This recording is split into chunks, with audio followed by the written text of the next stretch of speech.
Assalamualaikum warahmatullahi wabarakatuh. Kita akan lanjutkan pembahasan kita mengenai penggunaan sistem bisa BPJ ini. Sekarang kita akan masuk ke pembahasan nomor 7, yaitu mengatur RKAT. Sebelum mengatur RKAT, sebelumnya kita harus pastikan bahwa kita sudah men-set yang pertama itu kode program. Yang kedua itu kita set juga coa yang tadi sudah kita bahas. Nah, setelah itu baru kita bisa lanjut ke pengatur RKAT. Nah, untuk mengatur RKAT ini ada 3 tahapan. Yang pertama kita set tadi kode program, yang kedua periode, yang ketiga penganggaran atau budgeting, seperti itu ya. Kita langsung saja masuk ke pembahasan yang pertama, yaitu membuat kode program RKAT. Nah, untuk membuat kode program ini kita masuk ke data dasar. Di sini ada kode program. Nah, kode program ini sangat gampang sekali cara mengisinya.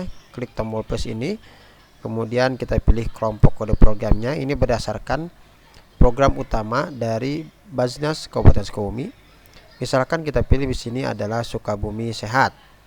Kode programnya misalkan saya tuliskan 0009. Namanya misalkan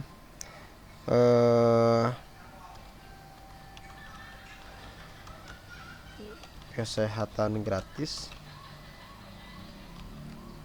Keterangannya misalkan nih, program ini bekerja sama dengan ID.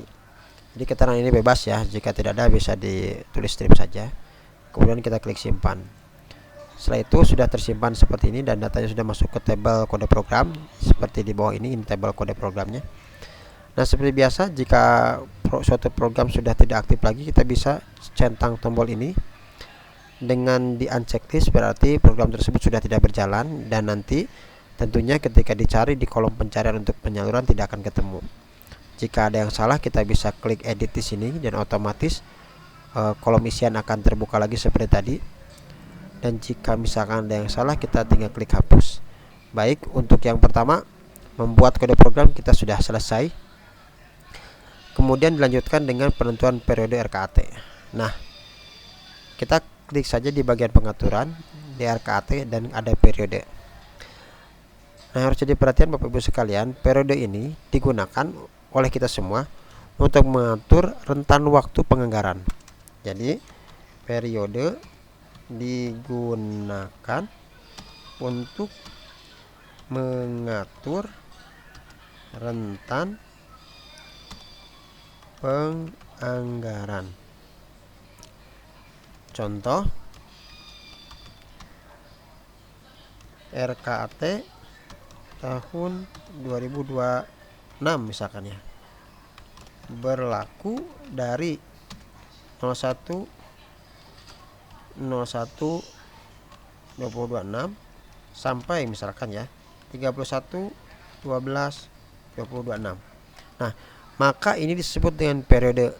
Nah, dengan periode ini nanti kita bisa membuat anggarannya. Jadi anggaran itu, sebelum membuat anggaran itu kita harus membuat periodenya terlebih dahulu.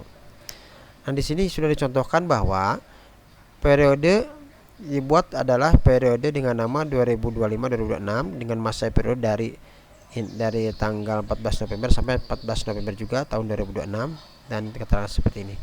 Bagaimana cara mengisinya?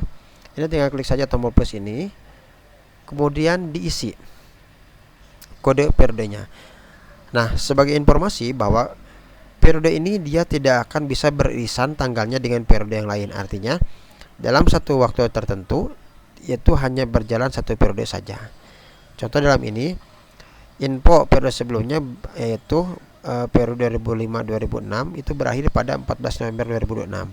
Maka kita hanya bisa melakukan setting periode tersebut atau periode selanjutnya setelah tanggal 14 November 2026. Contoh ini ya, jika kita set di tanggal ini, maka langsung ada pemberitahuan tanggal mulai periode tidak boleh lebih kecil dari periode sebelumnya. Nah, ini sudah langsung diberitahu, sehingga periode otomatis kita tidak bisa mengisi seenaknya, tapi kita harus mengetahui patokan periode-periode sebelumnya.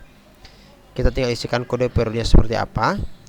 Kalau di sini kode periodenya contoh ini adalah 2526, contoh kode programnya seperti ini.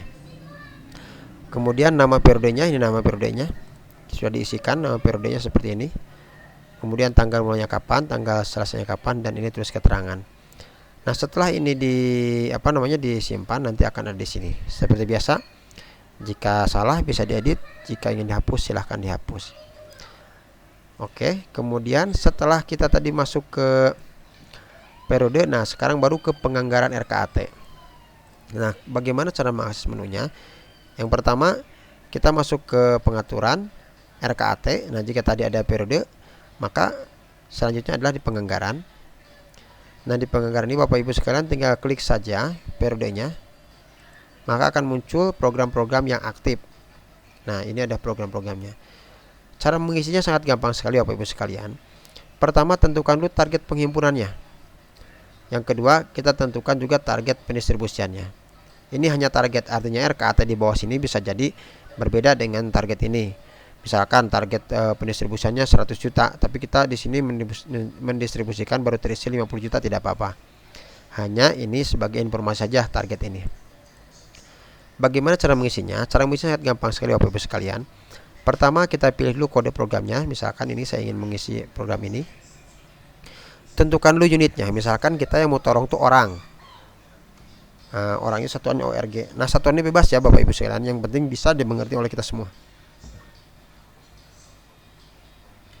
Kemudian volumenya atau berapa banyak orang yang akan kita tolong. Misalkan di sini saya tulis 100 orang. Nah, OPTR ini jika kita set di angka di C, maka kalau kita masukkan di sini 100.000, maka seorang dari 100 orang ini dia akan mendapatkan nominal Rp100.000.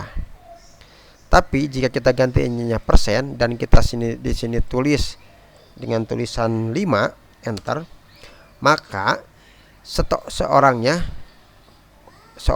akan mendapatkan 5% dari target pendistribusian. Nah, 5% dari target pendistribusian adalah Rp5.000. Berarti seorangnya akan mendapat Rp5.000 dengan total 100, maka subtotalnya adalah 500.000. Misalkan nih saya ganti di sini jadi 500.000 ya. Maka jika saya tulis di sini misalkan 7 enter, maka 7% itu dari 500.000 adalah 35.000. Berarti satu orangnya dapat 35.000 dan dikali 100 orang berarti 3,5 juta. Supaya lebih mudah, saya anjurkan saja dengan nominal. Kemudian di sini tulis saja nominalnya dan otomatis terisi. Nah, ini mudah sekali Bapak Ibu sekalian. Setelah itu sudah selesai, ini otomatis akan terisi. Nah, ini anggarannya sudah terisi secara otomatis. Sebagai informasi, jika tadi kita ngisi di sini, ini tidak secara otomatis langsung berubah di sini ya. Jadi hanya berubah sampai sini. Tapi kalau kita refresh nanti otomatis akan berubah. Nah, di sini adalah kolom terpakai nih, di kolom ini nih. Jadi nanti kalau ada penganggaran atau misalkan penyaluran pendistribusian berdasarkan kode program ini, nanti berdasarkan periodenya kita akan lihat di sini terpakai berapa persen. Nanti kita tahu berapa persen lagi dana yang tersisa. Nah, ini juga bisa kita ekspor ke Excel Bapak Ibu. Klik Excelnya. Nanti kita bisa lihat di sini. Kita download. Nah, ini langsung jadi. Nah, ini Excelnya sama dengan yang tadi ya. Nah, seperti itu. Nanti kita bisa dapat informasi banyak hal, termasuk juga sisa dari target yang kita harapkan. Jadi mengisinya Bapak Ibu sangat mudah sekali. Tinggal pilih periodenya, terus tentukan berapa nominal yang diharapkan. Baik, itu yang bisa sampaikan terkait penganggaran. Kita akan lanjut ke video selanjutnya. Wassalamualaikum warahmatullahi wabarakatuh.